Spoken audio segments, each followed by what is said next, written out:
Welcome, everybody, once again to this week. And well, what a week it has been. Holy banana bread. We've had another week. We've had a lot of stuff happen in the news this week. It was probably a busier week than it should have been. And we're going to talk about all of that in a moment as we get into some of the news for this week. Okay. We also had our 2000 celebration live stream last Thursday. A lot of hot sauce, a lot of hot questions.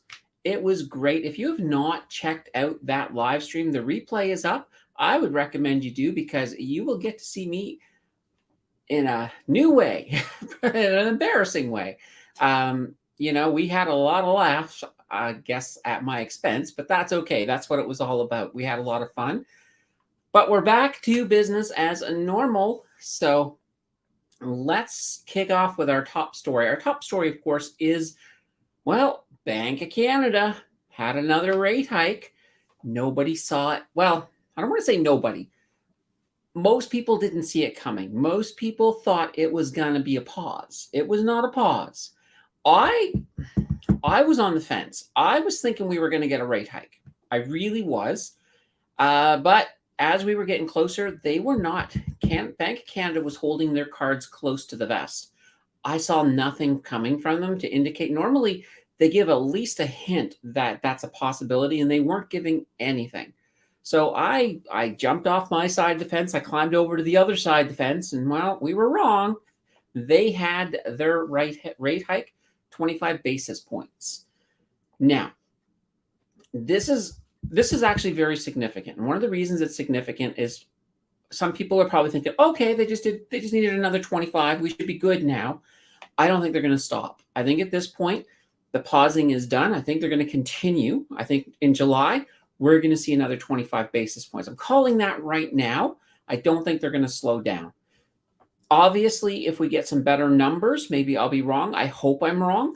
But if this directly affects you, I would be concerned and be prepared to know that we're probably going to see a little bit more, because right now we're in a situation where, inflation has been sticky, and it's even the last CPI, it went up a little bit. So, this is kind of one of these things. And here's the bad news on this. This is all happening while oil isn't pumping, as in price wise. Once oil starts to recover, that's going to really start driving the cost of everything else right back up. So we could potentially see that being a big problem for the Bank of Canada. So we need to sort of keep that in mind. All right.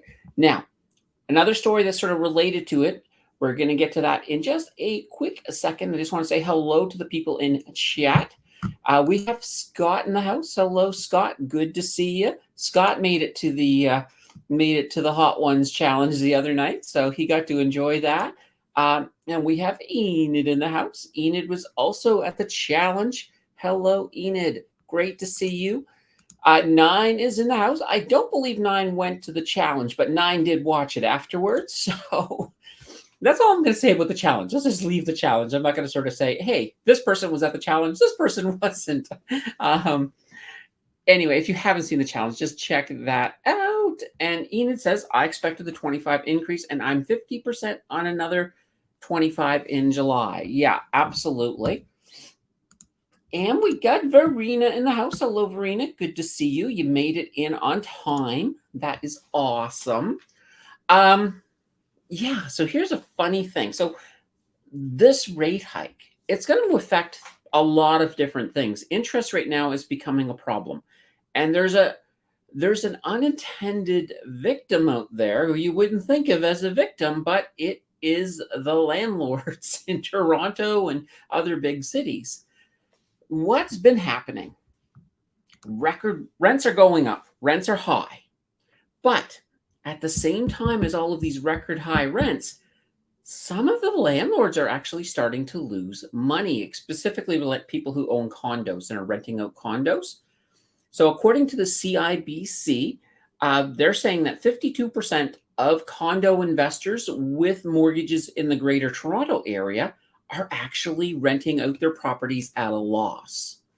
And here's why. What's been happening is that the typical ownership costs for newly completed condos, and that's basically a majority of investment properties, they have actually exceeded the average rents in the GTA by roughly $223 per month in 2023. Just to put that into perspective, since 2020, rents have increased by $317. Mortgages, because of all of these rate hikes, have gone up $650. So that's where they're starting to lose money. And they finally got to that point where all of a sudden they're renting people at a loss. They can only raise rent so much. I mean, we've now got that little bit of an issue. So they're kind of a side effect of what's been going on. All right, we got a couple more people in the chat. We got Stan in the chat. Hello, Stan, and Jay is in the chat. Hello, Jay. Fantastic to see everybody. So that's what's been going on with these interest rates. We're in this situation now, and I've been listening to a lot of it. Like, if you guys watch any of the politics, that's basically what they are arguing about right across the aisle in the House of Commons. You have a lot of people that during the pandemic, they were basically told, don't worry, we're keeping interest rates low for a long time, and that helped stimulate the economy. It also helped raise prices of our real estate market, creating almost a bit of a bubble. So a lot of people went in and they took on really huge mortgages that under these circumstances that we're under today, they would never have even attempted. So you have a lot of these people. Now, at least they were smart. They've locked them in for a few years or longer.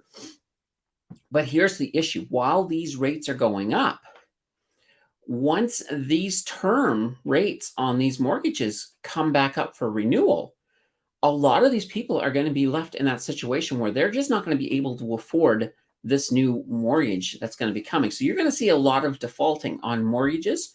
And that could happen as soon as 2025, right around. This doesn't help the Liberals, but it could be starting to happen right around the time of the next election. So that's not going to play out well for them. So hopefully, if they want any chance of getting back in, they had better find a way to solve that issue. So that's kind of the situation that we're in with all of these rate hikes. I mean, it is affecting things right across the board. Now, our last job numbers came out, and there was an uptick in unemployment. So people are starting to lose their jobs, which I know it's hard to look at that as a positive thing. But if we're going to stop these rate hikes, that's what the Bank of Canada needs to see, unfortunately. So, all right. Now, Wayne is in the house, and he says, I agree with your rate assessment. The big news will be the Fed rate announcement on Wednesday. Another quarter point up. I agree 100%. And we're going to talk a little bit about that in a moment, too. Jill's in the house saying hi. Hello, Jill. Great to have you into the chat. Oh, wow. Talking a lot here. So when it comes to, and I'm gonna jump over there since you already brought up the Fed announcement. So we got a few things coming out next week, and one of them, of course, is that Fed interest rate meeting on Tuesday, and that is going to be, it's probably going to be another quarter point up. Now, when the Bank of Canada raised our rate by 25 basis points, if you were watching the market on Wednesday, normally our rate hikes don't impact the S&P 500 that much. But the fact that we are a G7 country doing a flip-flop on our hikes, that worried the American investor quite a bit. So we had a pretty red day on Wednesday as a result of that rate hike. And the reason for that is if Canada is no longer pausing, down there in the US, they're looking at that and they're saying, well, you know what? I don't think the US is going to pause. All the hopes for a pause kind of evaporated at that moment. And that kind of impacted the market quite a bit. So you got to sort of take it kind of interestingly. And I have a feeling that Tuesday, when they come out with their announcements, I think we're going to be looking at another 25 points. And technically, they meet on Tuesday, and the announcement is made on Wednesday. So just want to be clear on that. There's a lot of other stuff as well coming out in the U.S. this week coming up. We've got CPI coming out. CPI is the one that's on Tuesday. So the consumer price index is coming out. We've got the producer price index coming out. So that's going to give us a good idea of what's happening with inflation. And we also have jobless claims coming out on Thursday. So there's a lot of stuff happening in the US. So we need to sort of keep our eyes on the big picture with that. Amazingly, in Canada, there's not much happening next week. So here's the funny thing. I normally tell you guys about this stuff at the end, but it tied into what we were talking about. So the last thing on earnings coming out this week in Canada, not a lot, if you're into the lithium market, though. Sigma Lithium, they do have their earnings report coming out this week. So I wouldn't worry too much about at least Canada. I think all of the action is going to be south of the border, and it will, of course, impact us up here as it normally does. Okay. Whew. Our next story, we're just going to jump right into it. Amazon in the States is actually looking to add a wireless phone service to Prime. So right now, they are currently in talks with Verizon, T-Mobile, and Dish. They're trying to negotiate as low as, well, they're going to be basically using their networks with the wholesale rate. So they're trying to get the best rate possible. But now the way it'll work is that in America anyway, if you have Amazon Prime, you'll get the phone service for free. I imagine that won't cover additionals. I think it'll be just a base service, and then there'll be add-ons that will cost you, obviously. Now, that's going to be really interesting to see that come out. That could, if they do this, it'll certainly help Amazon. You'll have a lot of people who are like, okay, well, I buy from Amazon anyway. I might as well get Prime so I can get my phone with them. So I think that's going to help them. And if you're invested in Amazon, I think that, mid to long term is going to probably help your stock a little bit, which is kind of cool. Okay. Up next, we have a story, big story from Monday was, of course, Apple and Apple's augmented reality headset, the Vision Pro. It was introduced to the world. They're claiming that it is the most advanced personal electronics device ever made. And they're positioning it as get this, a computer, a TV, a camera, and a surround sound system all in one. And then they're also talking about adding a lot of extra features to it, a lot of apps. They are teaming up with Disney. And they did a little bit in the presentation where they sort of showed, for example, that you'd be able to get immersed into shows like The Mandalorian, things like that, all through this Vision Pro. Looks fantastic. However, the price tag is a little bit high, and Apple does tend to charge a lot for their products. But right now, the Vision Pro, now it's not available to the public yet. It's only available to developers. It's coming in at $3,400 USD. So that's just the price for developers right now. We don't know what that final price tag is going to be when they do have it ready for the public. And if you, being a member of the public, are thinking, okay, I don't care about that price, I want it. Well, you're going to be waiting probably until 2024 at the earliest, because one of the things is right now they don't have a lot of apps for it.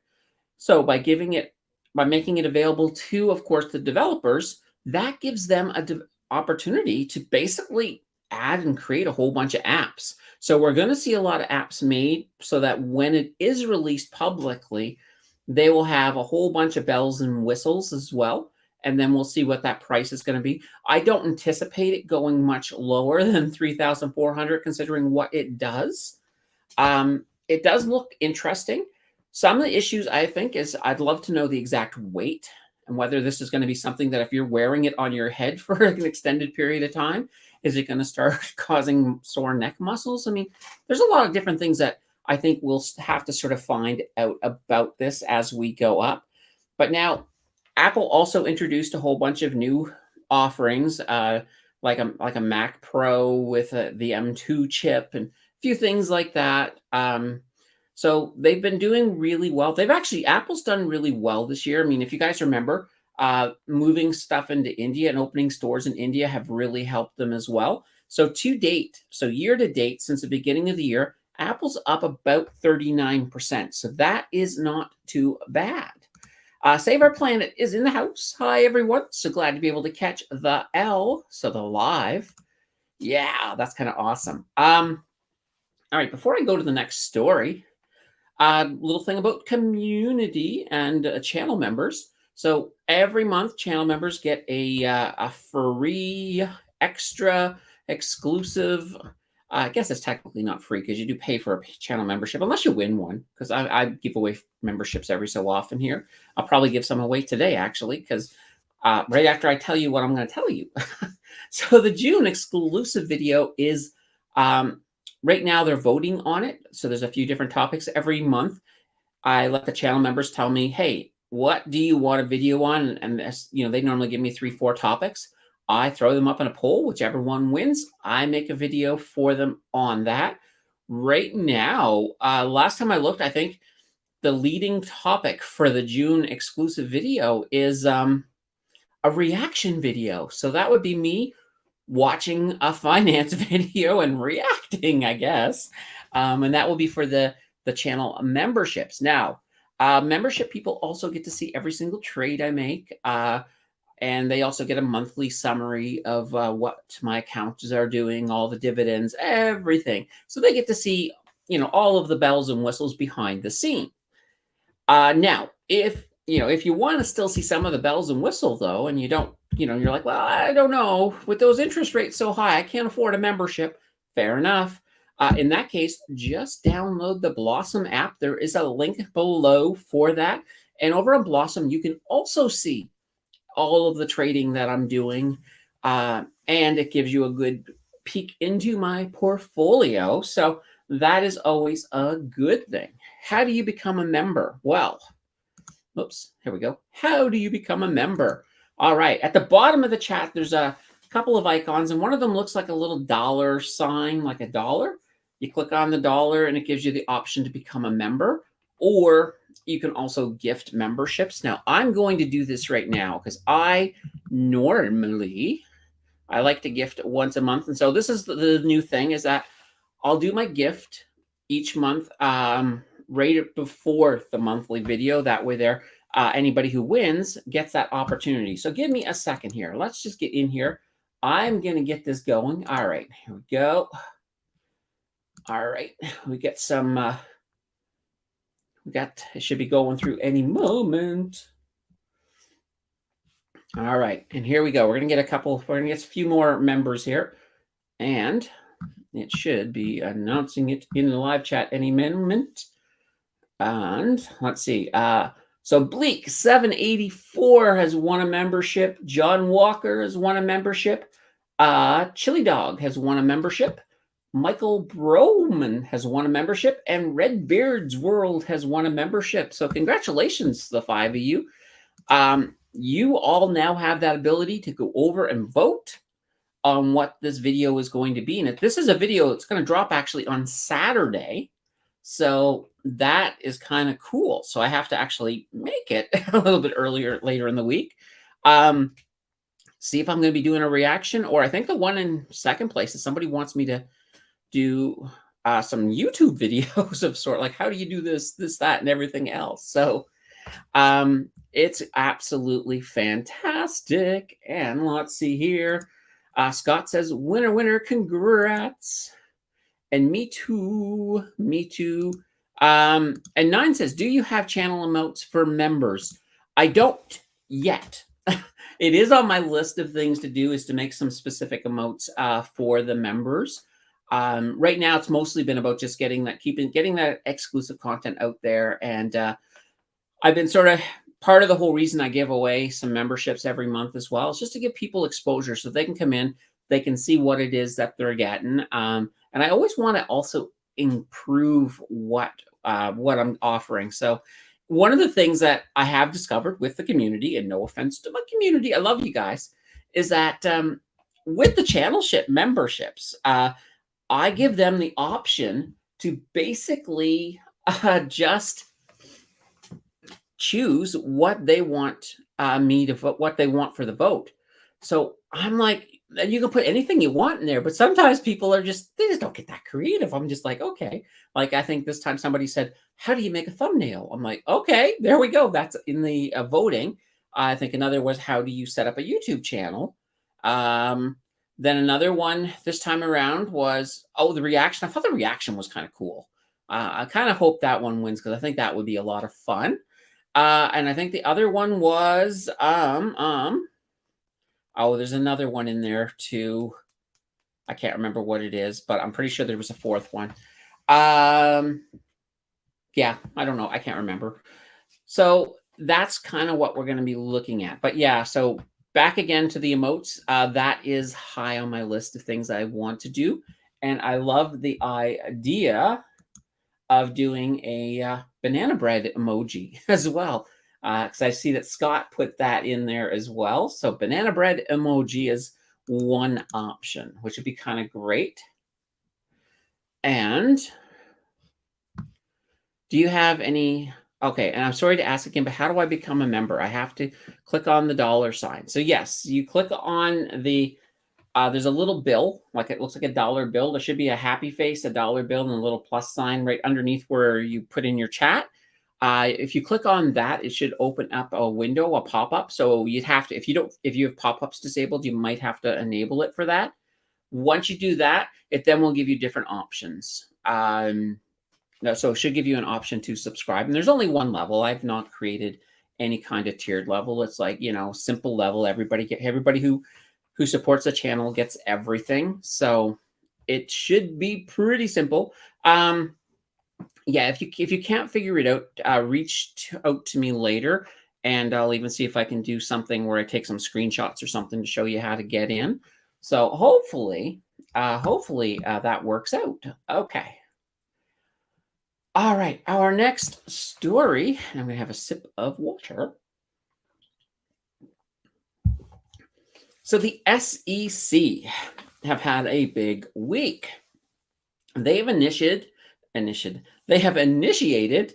two separate lawsuits. So the first lawsuit is they're suing Binance. Second lawsuit is they're suing Coinbase. We'll start with Coinbase. So Coinbase, basically the SEC is saying that Coinbase has been selling securities without registering as an exchange, brokerage, and clearing agency, which is a big no-no. And the reason that's a big no-no is that it means that their customers don't have any kind of protection if something were to go south with Coinbase. And considering what's been happening in the world of crypto exchanges, that's kind of a big thing. Now, with Binance, it's actually a lot more serious. So Binance, the same charges, selling securities without registering as as an exchange, brokerage, or clearing agency, but Binance is also being charged with market manipulation, and apparently they've been illegally funneling customer funds to another company. I think this company is owned by a Canadian Chinese person, so I don't know what's going on with that, but that's for the courts to decide down there. Between the two suits, and this is really interesting, they did name about 19 different crypto assets listed as securities. What's really interesting, though, is that Bitcoin and Ethereum were not listed on that list. So it shows to me that they're not really having much of an issue with Bitcoin and Ethereum. It's with a lot of the other crypto currencies. And I think we said crypto enough times that we have summoned the friggin' Oracle. As he said, the issue is that Coinbase has asked the SEC for help and have not got any. And that's kind of an issue as well. I think that's really an interesting thing. Is I think Coinbase almost sort of like said, hey, look, this is what's going on. And the SEC says, oh, yeah, that's illegal. We're going to come get you. We're not going to help you. So, you have to kind of look at it that way. Let's see here. Super chat or super sticker or super chat. That is what I see. I am on my phone right now. So because maybe it's harder to do on your phone. I've only been doing it on a desktop, Verena, so I'm getting to see everything. The other thing too is for each channel, I think you also have to turn on. Well, no, you shouldn't have to turn on the membership. You have to turn on gifting if you want to be able to get a free gift. So perhaps try when you get home if you have like a laptop or a desktop or something like that. That might do the trick. So hopefully. So anyway, that is what has been going on, at least crypto wise. Of course, if you guys want to, figure out a whole bunch more about crypto, because we don't cover it that much on this channel. But the friggin' Oracle has a show, usually a live show Fridays and Saturdays. And just, YouTube, the friggin' Oracle. And, I will caution that, my show is family friendly. The friggin' Oracles is more for adults. That's all I'm gonna say. It's mostly family friendly, but it has its adult moments. That will be the best way to say it. Let's see here. For M, let's see. For me, membership is under Super Chat. Oh, okay, interesting. So, well, there you go, Verena. Maybe if you go through Super Chat, maybe it's showing up there. And the friggin' Oracle says, of course, yes, if you have any crypto questions, bring them. Absolutely. Absolutely. And, my favorite parts of the friggin' Oracle is when the friggin' Oracle dives into the crypto, because he does a good job at it. And he knows more about altcoins than most people I know. So, that's a good thing for Ken over there. All right. While you guys are, by the way, as I'm getting through the news, I just want to make sure for people who are new, throw your questions in the chat. Just throw them at me. I always look at it this way. The news it's kind of like the vehicle, but you guys are the fuel. Or okay, that sounded very corny. So we'll just go with that. It's just the news is more or less a medium to get us talking about stuff, because heck, you could go to any news site and see what's going on in the news, but you can come here and I will bring the news to you in a quirky way, because I'm just like that. Let's talk a tiny bit about office vacancies. So right now, the rate of office vacancies in Canada is increasing. So right now, currently, there's 2.7 million square feet of retail office spaces not being utilized. And of that 2.7 million square feet, 2.4 million square feet of that is in Toronto. So they're getting hit the hardest. I think a lot of the businesses are not really worried so much. There's a lot of businesses right now that are downsizing their office space.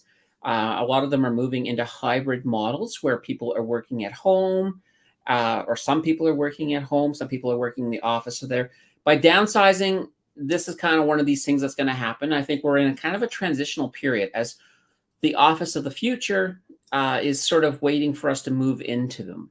So I think this will be an interesting thing. All right. What? I'm not sure, Verena, but I think what Nine was saying is that for her, the membership is underneath Super Chat. So maybe it's there, maybe it's not. Otherwise, just wait till you get home. I mean, it's not a big deal. All right, now. Oh, that was another question. What do I think about gold and silver? I like gold more than I like silver. And part of the reason for that is gold to me has always been a better store of value than silver. And I know that the gold market right now has been kind of up and down a little bit, but it is mostly up.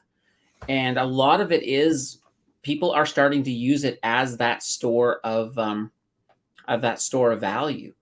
And as the market gets more and more tumultuous, there we go. I've just invented that word. We'll run with it. People are starting to park some of their money into gold. So I think gold is still a safe bet. Gold is that store of value that everybody wanted Bitcoin to be. Maybe Bitcoin will be in the future. I don't know.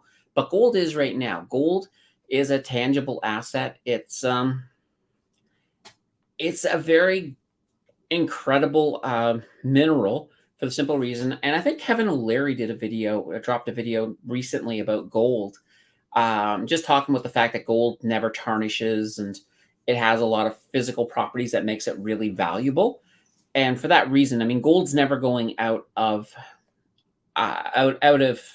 style unless there is an asteroid out there, and I know they're going to land on it, that is apparently mostly gold. It's got more gold on it than what we have on Earth.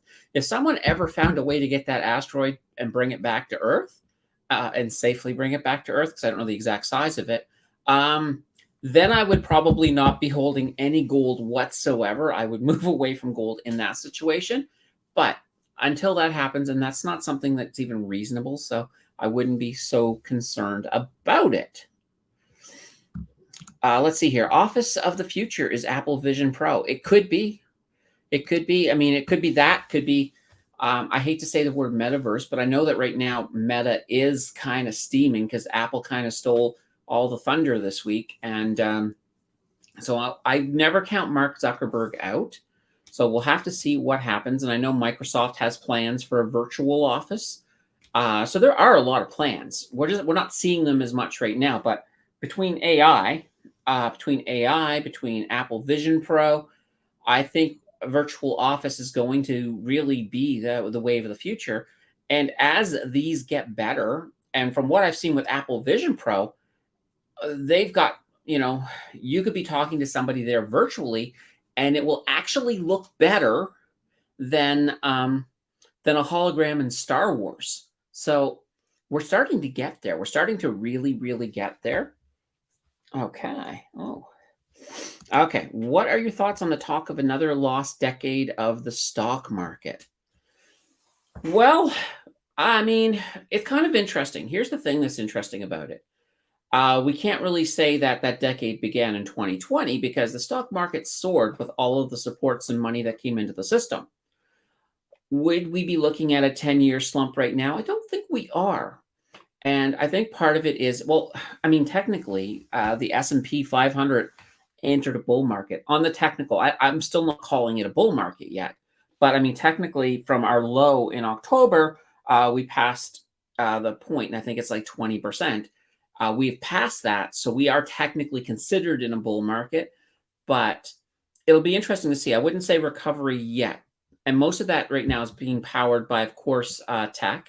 Tech is really, really driving the positive growth in the market. So it'll be very interesting to see what happens.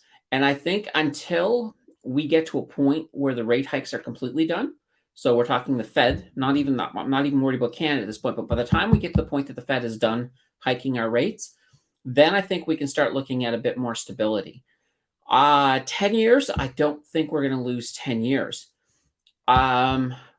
However, with that being said, one of the things you have to look at, and you can see this, I did a video, oh God, months ago on Japan, and Japan was like, they had this giant market bubble. There was all kinds of different political things, and the US had a lot to do with it that really inflated the Japan market. And then, of course, this bubble burst, and it was a huge bubble. Japan has never recovered from that bubble. But here's the thing you have to look at. That was an artificially created bubble, much like our last big bull hurrah through 21 and 22. A lot of that bubble was created by all of that excess money that the government was throwing at people. So all of those supports, a lot of that money ended up in the stock market, pushing things to insane levels of all-time highs. So if you ignore all of those gains that happened and just sort of look at the S&P in the past and then sort of project it to where we are now, it's actually not that bad. And I think that we're still going to go up, but there's nothing to say we have to get to where we were in 2021, because that was an artificially inflated bubble. So don't really look at it that way. I would compare pre-pandemic to now and the way we're moving. Even if you create, just take a ruler and look at the general slope of the way the market was before then, and then trace that across and just ignore all of that money pumped into the market. Because you see the exact same thing with Bitcoin.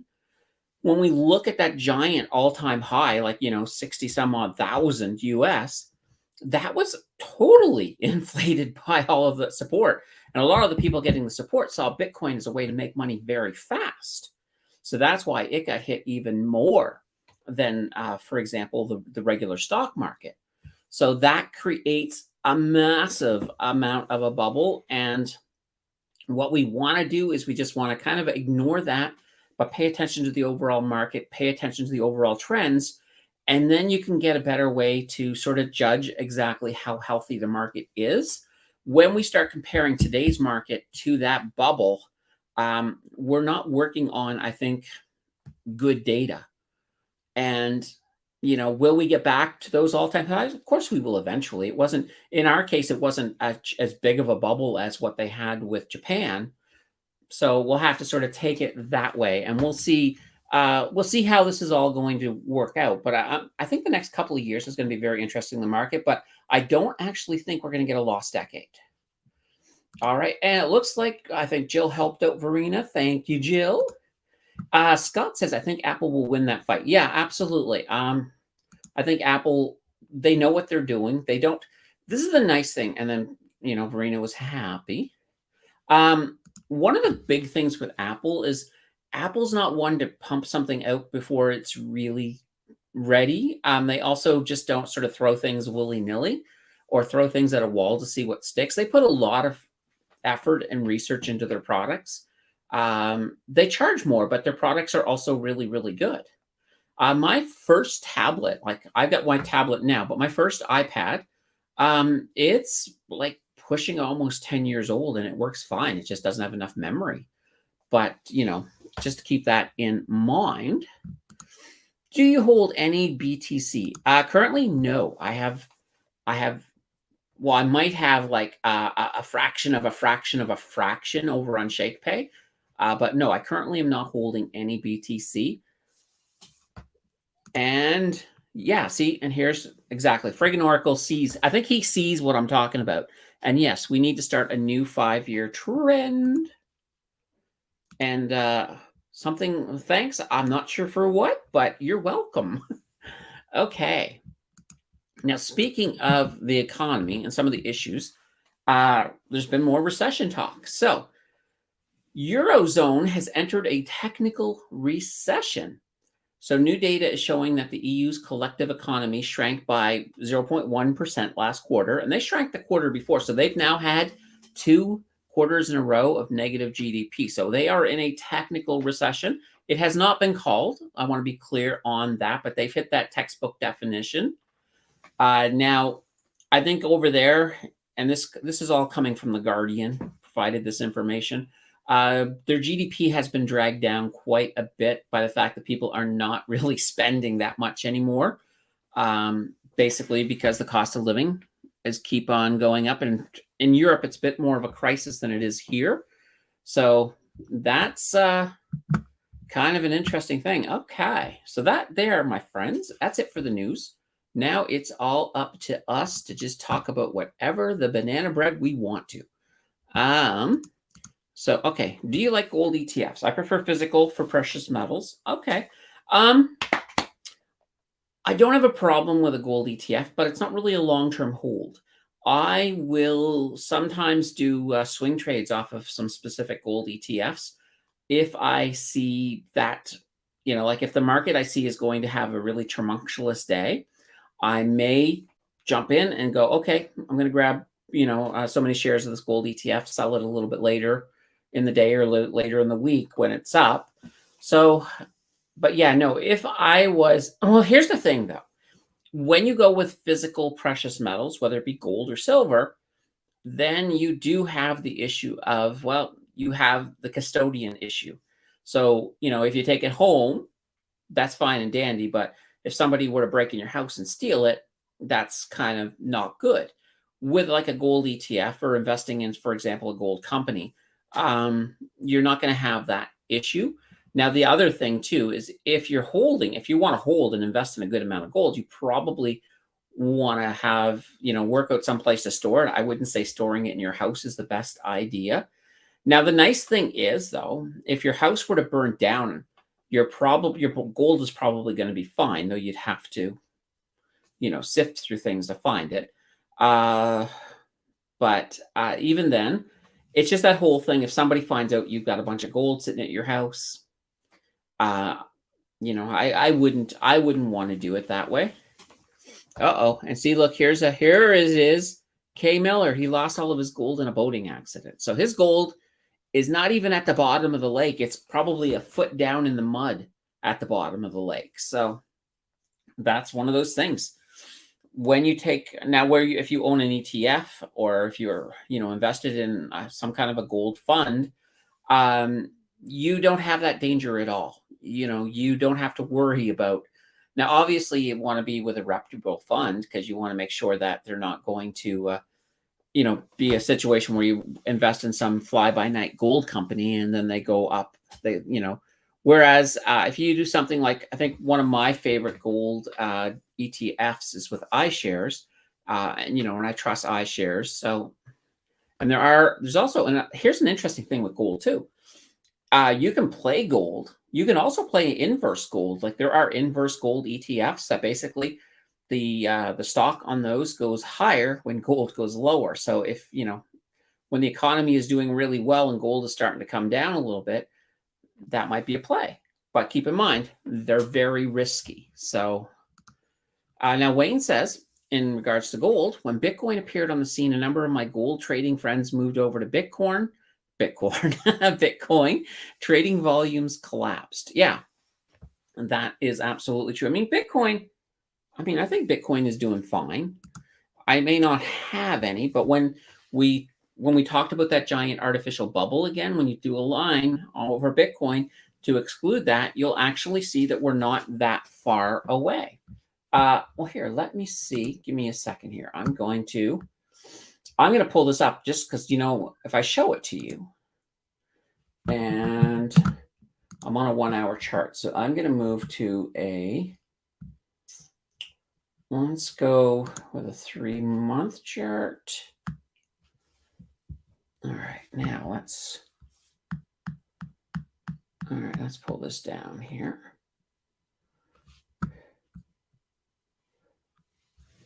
All right, just give me a second. I'm trying to get this thing to work. All right. All right, we'll just go to there we go. All right, let's see here. All right, I'm going to bring this up. Just give me a second here. Let's present, share screen. Let's just do a window. There we go. Share, and I'm going to, all right, so here's this interesting thing. So you'll see along here, this has been the way Bitcoin has been going. And then this is that bubble we're talking about. We had 2 big bumps. So your 2 sets of all-time highs. But when you actually look, you can sort of see we were moving this way here. And I wonder if I can just, give me a second here. I'm going to pull out a line here. So you can sort of see that's the direction we were moving in right there. And I'm going to just drag this along. So when you look at it this way, there we go. So when you look at it this way, you can sort of see that with Bitcoin here, we're still, and let's just drag it in a little bit. Like we're still below where we should have been. Well, I'm working with such a large time frame, it's not showing up very well on this this one particular chart. But you can see we've fallen below that, but we're actually not that bad. So right now, where we should be if the market and everything had been going, accordingly, is maybe 39, 40,000. That's not a bad number. But, getting back up here to 67,000, that there is just a bubble. So I just ignore all of that.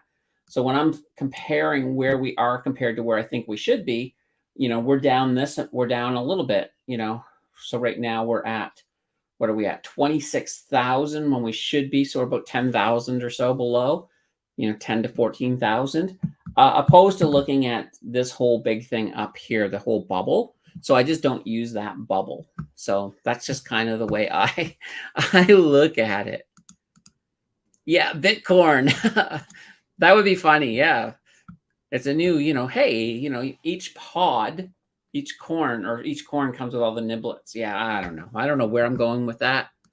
Nugget distribution, US ETFs. That's ETFs that I use to trade gold direction. Yeah, absolutely. There's definitely a lot of good ETFs. You can play both directions. And K Miller says, I use Sprott's ETF for gold, silver, platinum, and palladium. Oh, you have palladium. Okay, nice. And they're not ETFs, but trusts. Yeah, absolutely. So that's kind of one of them neat little things. All right, I'm just going to remove that there. I'm not going to meddle around with that for 15 minutes to get it to show up nice and crisp. I had no intention of pulling that up, so hence I didn't have it pre-prepared. So what's coming up this week? So I got a really crazy video dropping on Tuesday. It's basically about lazy investing.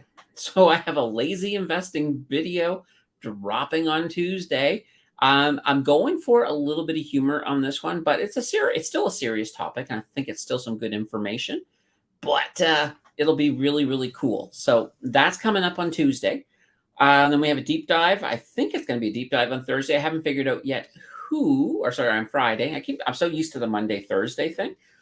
What I should do is I should find some companies and throw up the vote, because I like to give you guys the vote on which company I do a deep dive on. So look for that to come out tomorrow. All right. Amvas is in the house. Grateful to catch your live program. I asked this in Blossom. Do you use a entry and exit strategy, or do you just hold dividend investments or hold? Why currently considering TD for my first buy? Okay. So it depends on what I'm looking at. So Amvas, when I'm looking at investing, a lot of the stuff I have, I'm kind of gearing it towards more of a midterm investment, midterm to long term. So with some companies, I can buy them and forget about them. So for example, CN or any other blue chip company that I have. So those I tend to leave alone. They're fine. Fortis is in there as well. But then other companies, like for example, right now I'm invested in Toileram or Torlamine. Torlamine is like, they're an oil company, and they've done so well during the peak in oil that they have so much money.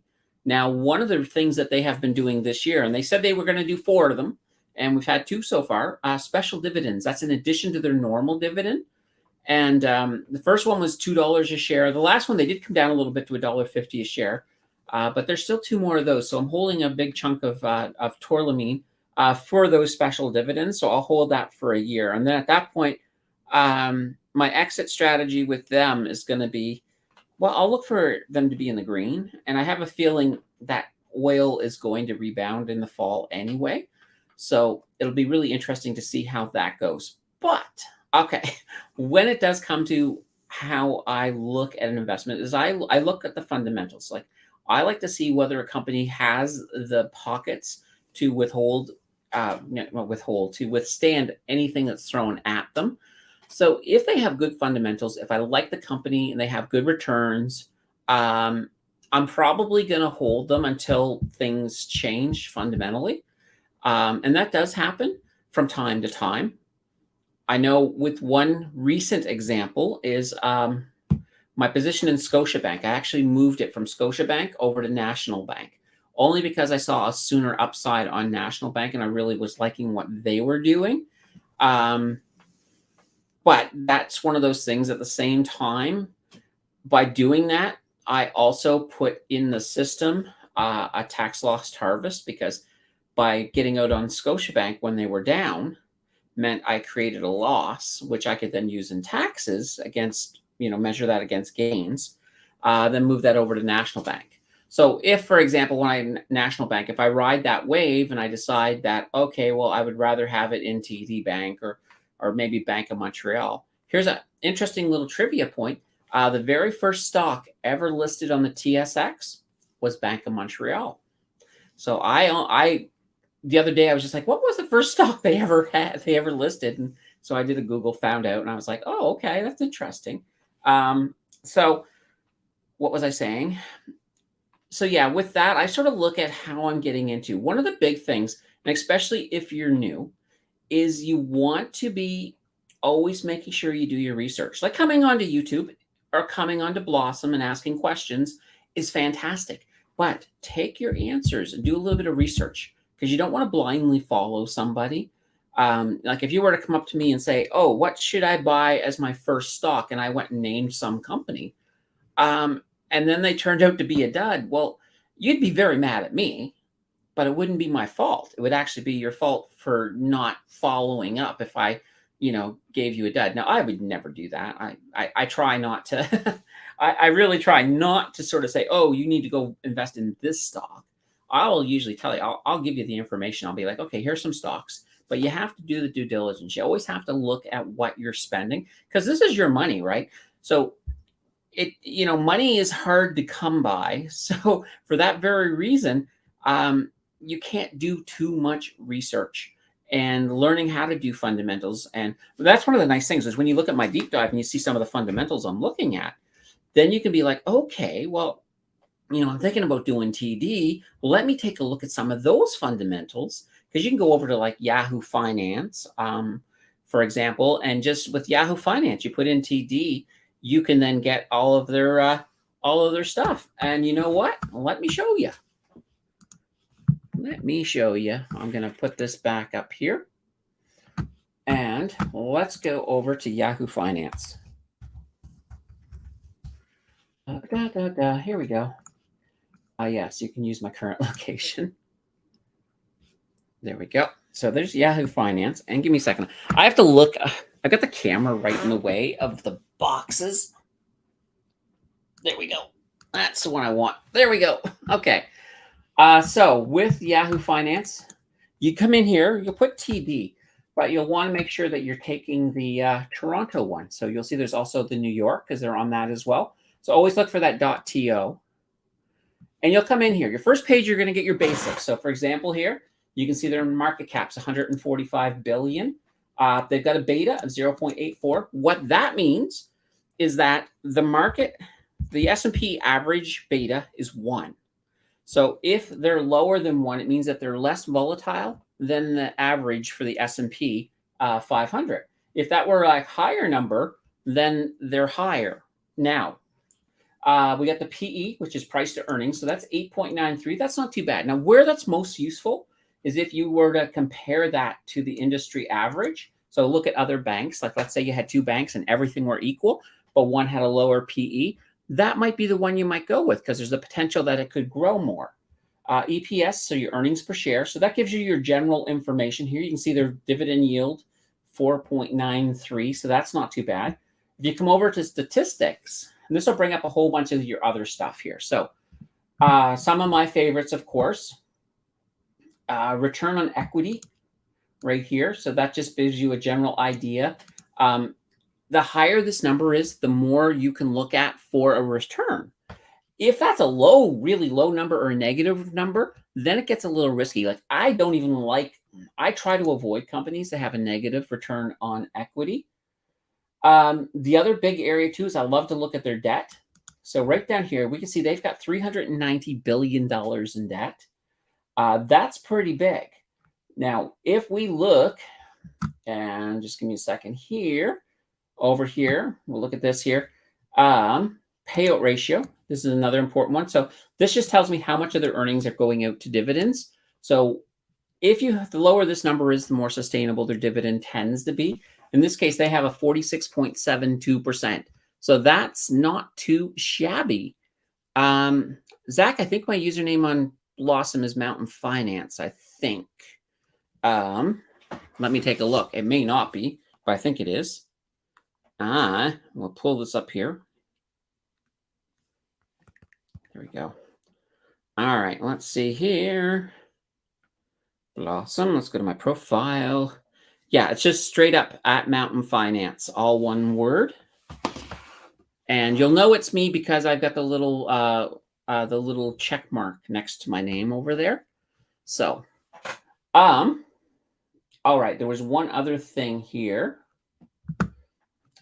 Now, in this case here, they don't have their debt to equity ratio listed, but I also like to get that as well because then that gives me a general idea how well they're doing. Because now when you look at something big like 390 billion, you also have to realize they're a bank. Part of their business model is lending money. So they're going to have bigger debt than a normal company would have, like a non-financial company. So you take little things like that into consideration when you're looking at them. All right, so that just gives you a little general idea on how to use that. All right, awesome. Okay, let's see here. And Jay Borg owns 9 BMO stocks. Perfect. So BMO, Bank of Montreal, they have a whole bunch of ETFs, and I do like their ETFs. So that's just another thing to keep in mind. Amvest, thanks so much for your thorough response. Appreciate all your deep dives and all your informative videos and your transparency and sincerity to help us. Hey, that's what I'm here for.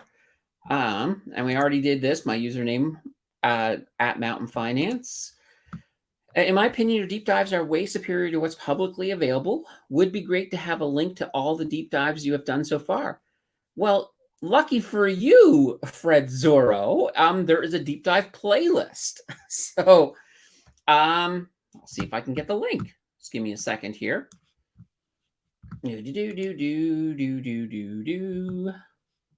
Content, playlist, deep dives, get shareable link.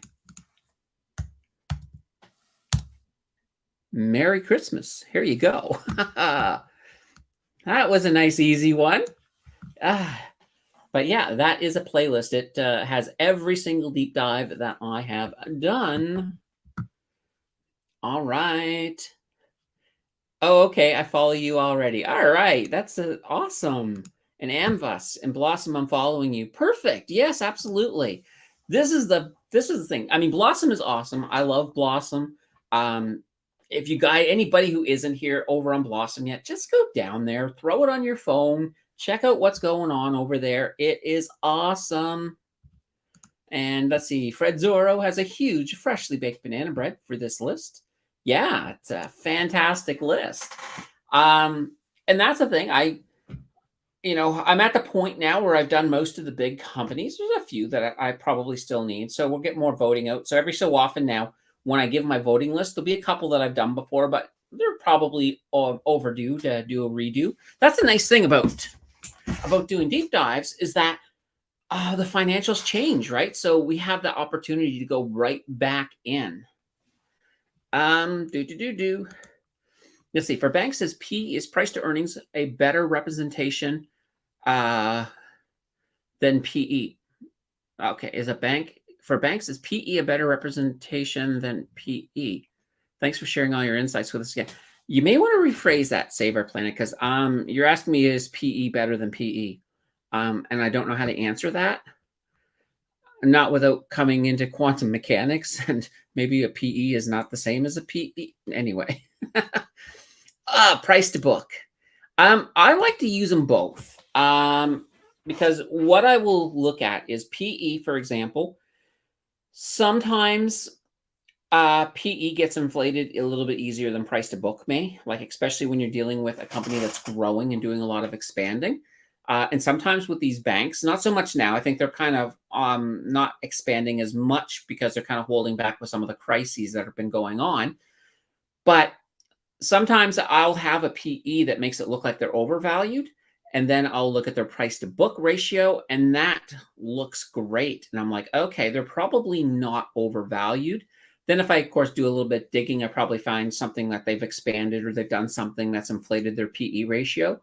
And then when I look at the fair value, via, a discounted cash flow model, which I know one of you guys is dying for me to get that video made. It's just that I'll give you the lowdown on this. It's not a simple calculation. I could give you a simple calculation, but then half the stuff in the terms in the calculation, you'll have no idea how to get. So then I have to show you how to get those. And some of those are just as friggin' complicated, if not more. So it's kind of this giant rabbit hole. when it comes to price to earnings ratio, or price to earnings, when it comes to a discounted cash flow model. So I'm working on trying to make it simple, and it is not easy. I will tell you that right now. So I'm trying to find a way that will at least make it to the point, like I don't want it to be the point where you have to take an aspirin sandwich to be able to watch the video, because it's just that complicated. So I'm trying to boil that down. I'm trying to get that into a way that I think will be easier and useful. So that's kind of where I'm at there. So, if, and I know he's not here right now, but when he watches the replay, I am working on it. It is on my list of things to do. If I get very, very lucky, it won't be this Monday or this Tuesday or next Tuesday, but perhaps the following Tuesday. So that gives me 3 weeks, because this Tuesday is, of course, that lazy video. And then next week, I'm actually going to do my portfolio reveal video I do once a quarter. But this time, I'm actually going to use Blossom for all my graphics, just so you guys can see some of the graphics I got in Blossom. And there's also some of the graphics in Blossom that you guys don't get to see. So like the personal, like I have a setting in there when I go in to look at my own stuff where I can see all the dollar values and everything. And I want to share all of that with you guys. So we're going to use that. So that's going to be awesome. All right. Working Bulldogs. Hi, Candace. Just jumping in. Hope you didn't suffer too much with the hot sauce challenge. Unfortunately, I was unable to tune in, but I plan to watch it soon. And there was, there were a few sauces. I will not lie that were a little bit hotter than I was anticipating. So, there was a lot of see, and here's the thing, when I think I laughed a lot, and I probably sweated and made a lot of different noises and sound effects that according to Tim Danter were very, very amusing. So definitely watch that video if you haven't, because it's a hoot. I may go back to that video and maybe see about making a couple of making some shorts out of it or something like that. Like on a day the market is hot, maybe take some scenes of me having that last one. Oh, that last one was a killer, Enid. It was absolutely, yeah. It was a great show. It's like I need to get to 5,000 tomorrow now so that I can have another one of these event shows, because those event shows are a lot of fun. So I'm definitely going to look forward to that. I think that's going to be great. All right, so guys, we're coming up towards the end, but throw questions at me. If you get more questions, throw them at me. We will go, and we'll go from there. How was the mushroom sauce? The mushroom sauce was okay. It had a hint of mushroom to it. So, it's and it was hot. I mean, that's the thing. I tasted the mushroom and then the heat. And then once the heat came, you didn't really taste the mushroom so much anymore. Please don't do that again. No, I don't. I've been there, done that. Every time I have a new event show, and the next one's going to be at 5,000 subs, we're going to find something completely different. So, I have no clue yet. Like, I was sitting there the other night and I was just like, what could I do? What could I do? And I couldn't come up with anything. But yeah, no, it's now I can actually start having it. Like the ghost pepper one. I had that on my eggs this morning. Well, it's like Jill brought me some eggs and she's like, oh, be careful. There's ghost pepper stuff on it. And I was like, okay, probably the hottest eggs I've ever had. But, it wasn't that bad. Like, I'm obviously the ones up at the top. I'm probably, if I ever use them, I will use them very sparingly or mix them with something else to dilute them a little bit. What is your regular live schedule? So my live stream is every Sunday, 4 p.m. Eastern. So those are the normal ones. Now, the one last Thursday night, that was an event. That was a 2,000 sub celebration, because where we just crossed into 2,000 subs. So I do an event when I hit specific milestones. The next milestone is 5,000. We'll do an event for that as well.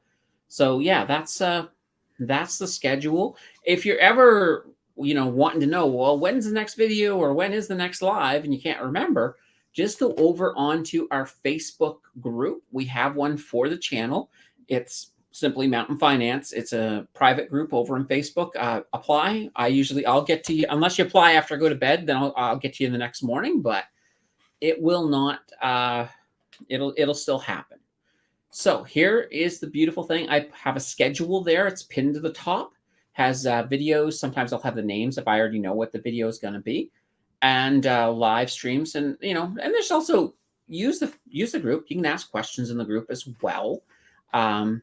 Now the big difference between that and Blossom is that over in Blossom, if I'm not around when you ask your question, you'll have a lot of people who will probably jump on and start throwing answers at you anyway. Whereas over on the group, you might have somebody in the community who might say, "Oh, I know the answer," but I do try my best to get to answers quickly. Kind of like when you leave a comment on my video. My goal is I try to answer. I will do my best to answer every single comment. Now, if you reply and you're not asking another question, I might just give you the heart. But that means I have read your answer, because otherwise I wouldn't know that you're not asking something else. But if you ask a follow-up question, I'm then going to reply, because that's kind of the thing. You guys invest the time to watch me, watch my live streams, watch my shows. I'm going to invest the time to, give you guys that interaction back, because that to me is important with this community. So, all right. Now, we got to look at that. We got a couple of questions here. XEI or VDY? I'm already holding a decent amount of HCA and HCAL for financial exposure. That's a good question. I think it really boils down, I do like Vanguard.